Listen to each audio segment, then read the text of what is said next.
The biggest challenge has been convincing parents that number one, grades don't matter. 2 क्लासदेखि नै मलाई एक हिसाबले school system अलि बढी नै भारी जस्तो भएको थियो. Number two, if you give children the autonomy to learn themselves, if you trust them, they will make education their own personal business. Homework गर्न मन लाग्थेन तर फेरि त्यहाँ पढाइहरूको कुराहरू मेन जुन एसेन्स छ त्यो बुझ्न चाहिँ मन लाग्थ्यो. Another problem was convincing the school that constant standardized tests, repetitive standardized tests don't really work.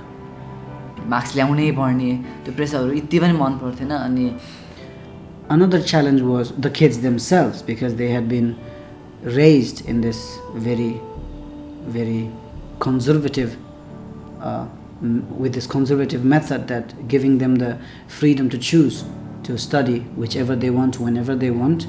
At first it was hard for them to use their time wisely, I would say.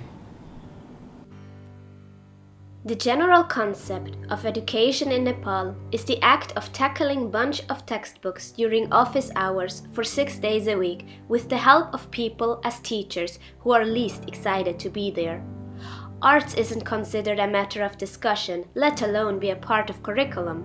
The whole definition of talent, intelligence, success, progress and discipline is limited within the premise of standardized theoretical exams, for which in average 40 students have to spend several anesthetic hours in very poorly equipped classrooms. Amit used to be one of those students who grew up in Paudel. After having studied abroad for around 7 years, circumstances brought him back to where he was raised, but with education, experience and a vision. He organized a classroom called Sanaprakash Classroom, which was a necessary baby step towards relearning education system of Nepal. दाइको त्यो बोलीमा नै कुराहरू छ के टन्ने हैन. दाइको त्यो जसरी आफूले एक्सप्लेन गर्नुहुन्छ हैन कुराहरू.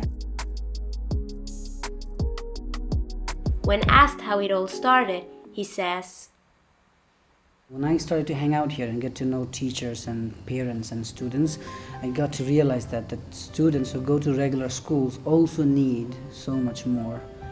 It's not that children who don't go to schools are uneducated.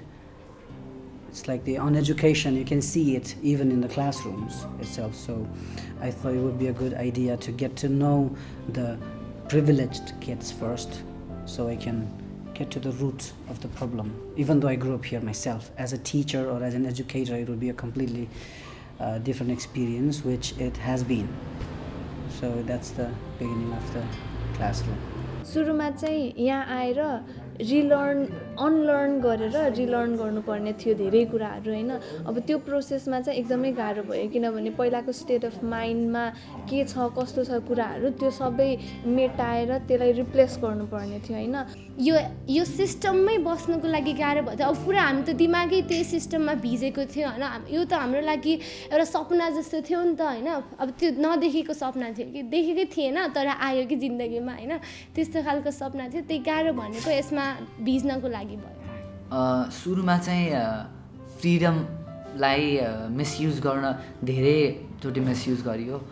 मलाई यहाँ यो क्लासको कुराहरू बुझाउनै गाह्रो भएको थियो प्यारेन्ट्सहरूलाई हैन. यहाँको कन्डिसन यस्तो यस्तो यताउति बुझाउनै गाह्रो भएको थियो. त्यो बुझ्न सुरुमा अब लयलमा आएँ म पनि हैन. अनि बाबा मम्मीहरूले यत्तिकै पठाउनु भयो हैन राम्रोसँग नबुझिकन. अनि यहाँ आएपछि जब यहाँको इन्भाइरोमेन्ट अनि यहाँको पढाइ स्टाइल थाहा पाएपछि चाहिँ एडप्ट गर्न अलिक गाह्रो नै भएको थियो यहाँको इन्भाइरोमेन्टमा. म नबोलेर सुरुमै सिक्नुपर्ने कुरा कति छुटाएँ.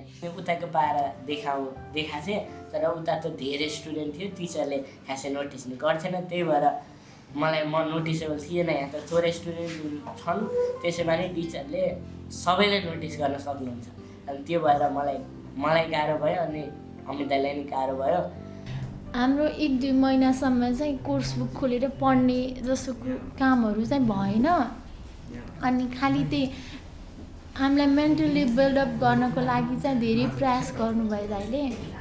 अनि त्यो गर्दाखेरि चाहिँ के लाग्थ्यो भन्दाखेरि यता त खासै पढ्न नपर्ने रहेछ कि जस्तो पनि लाग्थ्यो.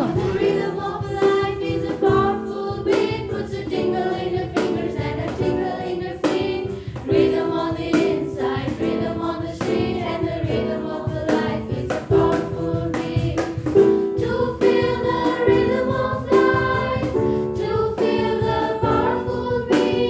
यो गीत चाहिँ संयोगले आएको पहिलेदेखि म्युजिक सिकाउने एकदमै रहर थियो तर आफूलाई चाहिँ त्यो आत्मविश्वास चाहिँ थिएन मैले म्युजिक सिकाउन सक्छु कि सक्दैन भनेर र मैले गर्दाखेरि म्युजिकमा बढी लाग्ने हो कि सङ्गीतहरूमै नै भनेर डर थियो त्यही भएर मैले आफूलाई चाहिँ रोकेर पनि राखिरहेको थिएँ स्विजरल्यान्ड जाने बेलामा सनिनको क्लासले चाहिँ आफ्नो म्युजिकको लागि प्र्याक्टिस गरेको देखाएको थिएँ उनीहरूले त्यो अभ्यास गर्ने बेलामा यो एकदमै हुन्छ नि एकीकृत भएको जस्तो महसुस भएको थियो त्यही भएर ओहो यो त गर्नुपर्ने चाहिँ यस्तै रहेछ नि त म्युजिक सिकाउने गिटार बजाएर मात्र होइन रहेछ नि त भनेर त्यो आइडिया आइसकेपछि यहाँ आएर कोसिस गरियो सुरुमा अलिअलि काम लाएन अलिअलि सकिनँ मैले अनि अझै कोसिस गर्दै गरियो अनि शनि आउनुभयो शनि आइसकेपछि अनि सँगै गर्दाखेरि बल्ल मिल्यो जस्तो लाग्यो अनि यो गीत गाउने चाहिँ धेरै अरू एक्टिभिटीमध्ये यो चाहिँ एकदमै क्लासलाई युनाइटेड गरे जस्तो फिल एउटा चाहिँ अनुभव दिन्छ यसले It has been very nice seeing them growing up. When I met them for the first time, they were smaller, first of all, and they were more insecure, I would say. They didn't know how to talk to me, for example. It was sometimes very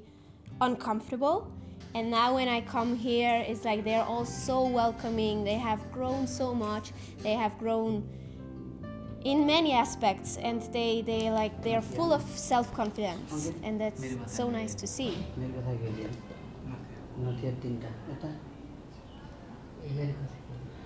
तिनदै भयो मैले चाहिँ 1000 स्प्लेन्डिड sons भन्छु यता नथिया चाड भयो कसको मान्छे सेतो धरती नथिया भयो त पढ्न नमन लाग्ने त्यो बुकहरू खास एक्जामको लागि मात्र पढ्ने गर्थेँ होइन मैले पहिला तर अहिले चाहिँ पढ्नैको लागि पढ्छु जस्तो लाग्छ कि आफैलाई पनि 8th ग्रेडमा होइन 9th ग्रेडमा आएपछि म त्यस्तो भएको होइन I started reading book when I realized that I have to teach children how to read books. So that was step 1, doing it myself. Step 2, I tried to find books that are relatable by the kids here, which was a huge challenge.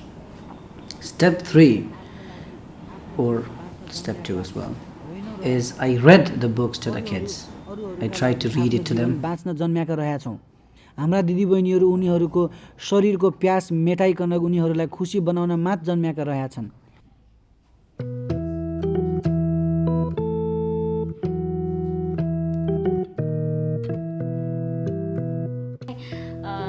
दाइलाई हामीले सोर्टिङ ह्याट भनिरहेको हुन्छौँ कि बेला बेलामा त्यही भएर सोर्टिङ ह्याटै बनाइदिएर है 2टा सोर्टिङ ह्याट राखेको हामीले हाम्रो क्लासमा